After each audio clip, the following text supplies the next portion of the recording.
ओम श्री गणेशाय नमः। ओम श्री सरस्वत्यै नमः। ओम श्री सद्गुरुदेवाय नमः। आदरणीय भक्तजनों, सादर नमस्कार।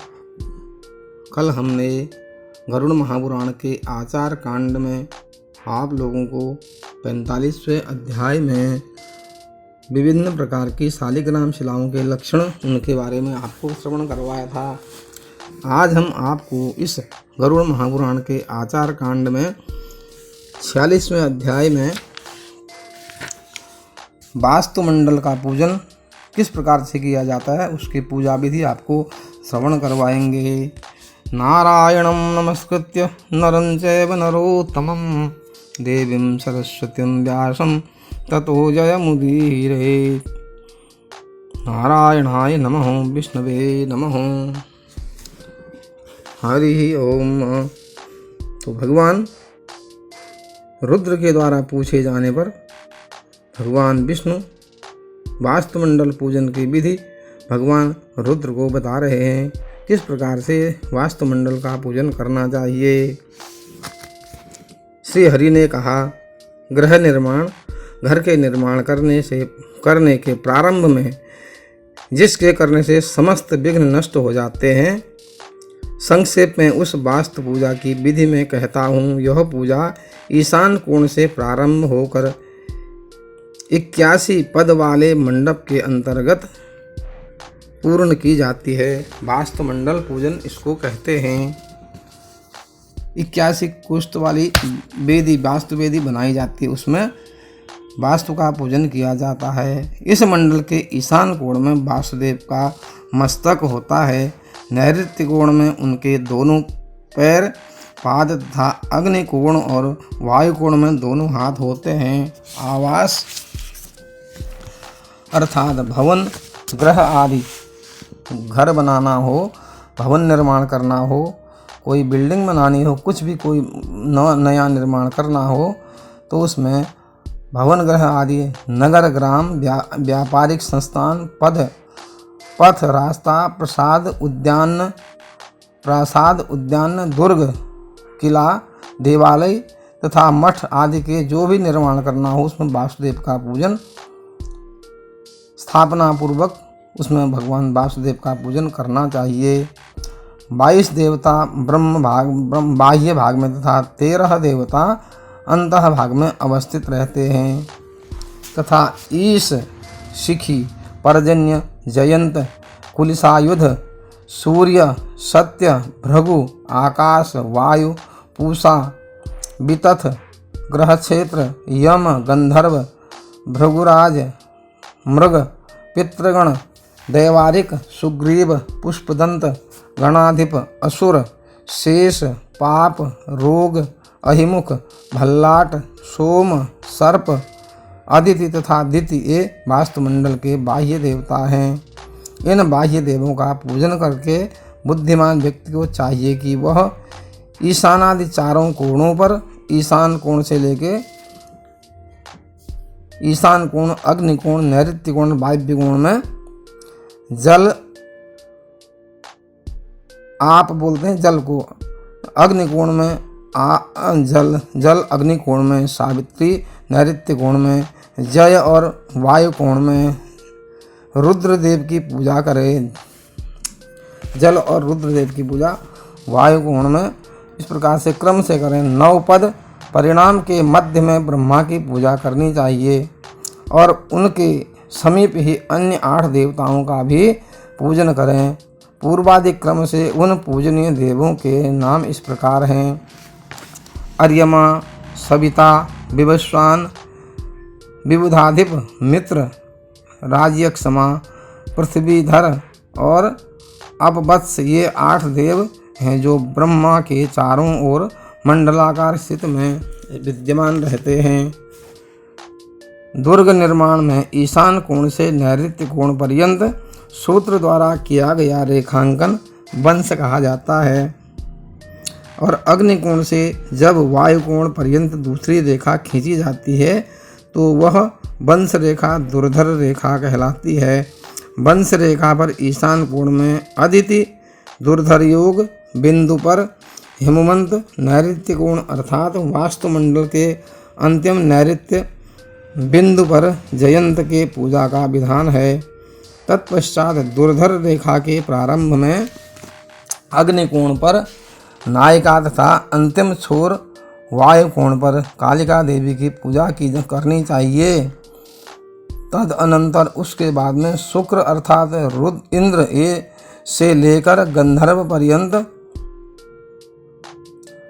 उक्त वास्तु देवों की पूजा करके भवन निर्माण का कार्य प्रारंभ करना चाहिए। जो उपर्युक्त इतने देवता हमने बताए सब इनका पूजन करके तब उसके बाद में भवन निर्माण करना चाहिए। नींव वगैरह में पहले से नींव डलने से पहले इनका पूजन करना चाहिए। नींव पड़ते समय पर इनका पूजन करना चाहिए।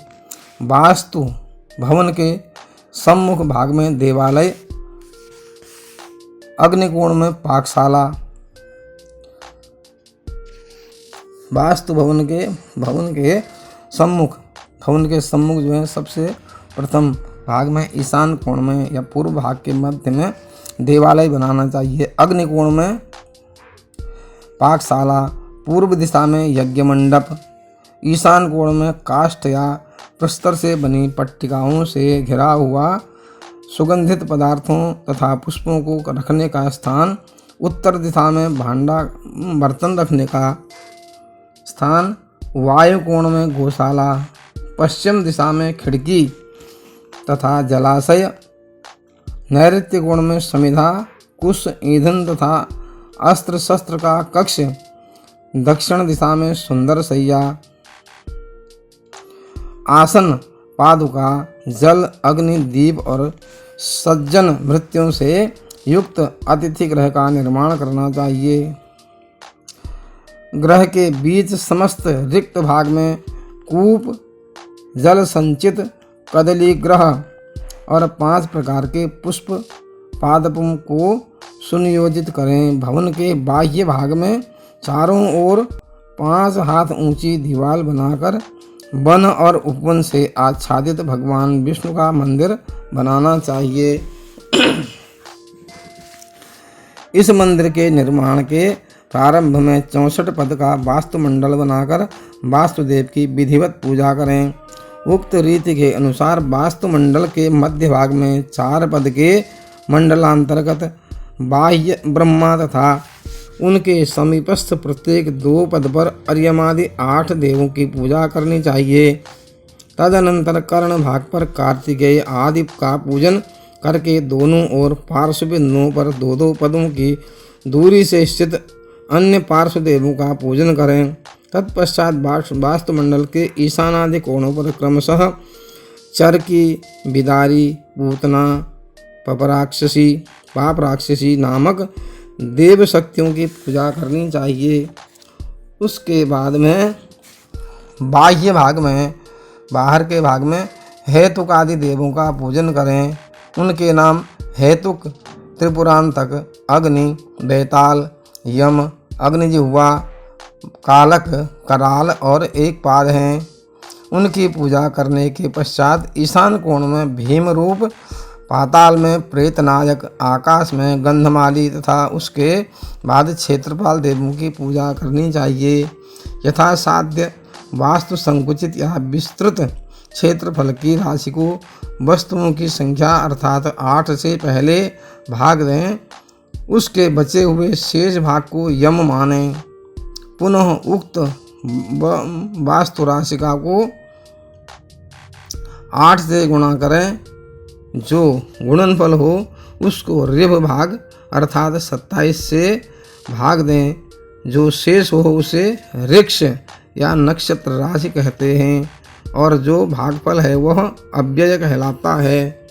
उस राशि को 4 से गुणा करके गुणनफल में 9 से भाग दें तो शेषांक जो उसका नाम स्थित है उसी स्थिति अंक पर वास्तुमंडल का निर्धारण करना चाहिए। ऐसा देवल ऋषि का अभिमत है। देवल ऋषि ने इस प्रकार से अपना मत रखा है। उक्त वास्तु राशि को 8 से गुणा करके जो गुणनफल हो उसे पिंड कहते हैं। उस पिंड को 60 से भाग देना चाहिए। जो शेषांक हो उसके द्वारा गृह स्वामी के जीवन, मरण और परिजनों के विनाश का निर्धारण होता है। मनुष्य को चाहिए कि वास्तुमंडल के मध्य में ही सदा ग्रह का निर्माण करें, उसके पृष्ठभाग में न करें। इसी प्रकार वास्तुमंडल के वाम पार्श्व में भी ग्रह निर्माण न करना उचित नहीं होता है। ग्रह निर्माण करना उचित नहीं होता है, क्योंकि वाम पार्श्व में वासुदेव सोए रहते हैं, अतः इसमें ग्रह निर्माण नहीं करना चाहिए। सिंह, कन्या तथा तुला राशि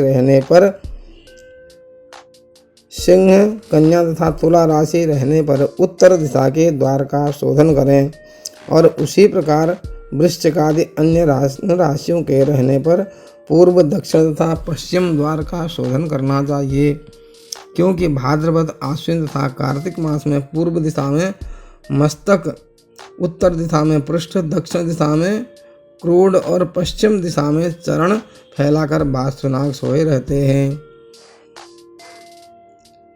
अतः उत्तर दिशा का द्वार इस काल में प्रशस्त होता है। वृश्चिक, धनु एवं मकर राशि अर्थात मार्गशीर्ष, पौष और माघ में वास्तु का सिर दक्षिण, पृष्ठ पूर्व, कोण पश्चिम और पैर उत्तर दिशा में रहता है, जिससे उस समय पूर्व दिशा का द्वार शोधन करना उचित है। कुंभ राशि और मेष राशि में अर्थात फाल्गुन, चैत्र तथा वैशाख में वास्तुनाग का मस्तक पश्चिम, पृष्ठ दक्षिण तथा पैर उत्तर पूर्व दिशा में रहते हैं, अतः दक्षिण दिशा के द्वार का शोधन कर काल में श्रेयस्कर है। इस काल में श्रेयस्कर है। इसी प्रकार वृष, मिथुन और कर्क राशि अर्थात ज्येष्ठ, आषाढ़ तथा श्रावण मास में वास्तुनाग का सिर उत्तर, पृष्ठ पश्चिम, क्रोध पूर्व और दक्षिण, पैर दक्षिण दिशा में रहते हैं। उस समय पश्चिम द्वार का शोधन करना उचित होता है। वास्तु के विस्तार के अनुसार आधे भाग में द्वार का निर्माण करना चाहिए। इस प्रकार 8 दिशाओं में 8 द्वार कहे गए हैं। यदि उपर्युक्त शास्त्र सम्मत विधि से द्वार शोधन नहीं होता है तो हानि होती है, अतः उपर्युक्त विधि से प्रासाद या भवन का निर्माण करके उसके पूर्व में पीपल, दक्षिण में पाकड़, पश्चिम में बरगद, उत्तर में गूलर तथा ईशान कोण में सेमल का वृक्ष लगाना चाहिए, जो घर के लिए शुभ फलदायी होते हैं। इस प्रकार पूजित वास्तु प्रासाद और घर के विघ्नों का नाश करने वाला होता है। इस प्रकार से जो भवन बनाया जाता है वह समस्त विघ्नों को नाश करने वाला होता है। बोलिए आनंद कंद भगवान की जय, बोलिए विष्णु भगवान की जय, बोलिए गरुड़ जी महाराज की जय, बोलिए शंकर भगवान की जय। इस प्रकार से इस वास्तु पूजन के विधान को हम यहाँ पर विश्राम देते हैं। यहाँ पर 46वें अध्याय को हम विश्राम देते हैं। बोलिए आनंद कंद भगवान की जय।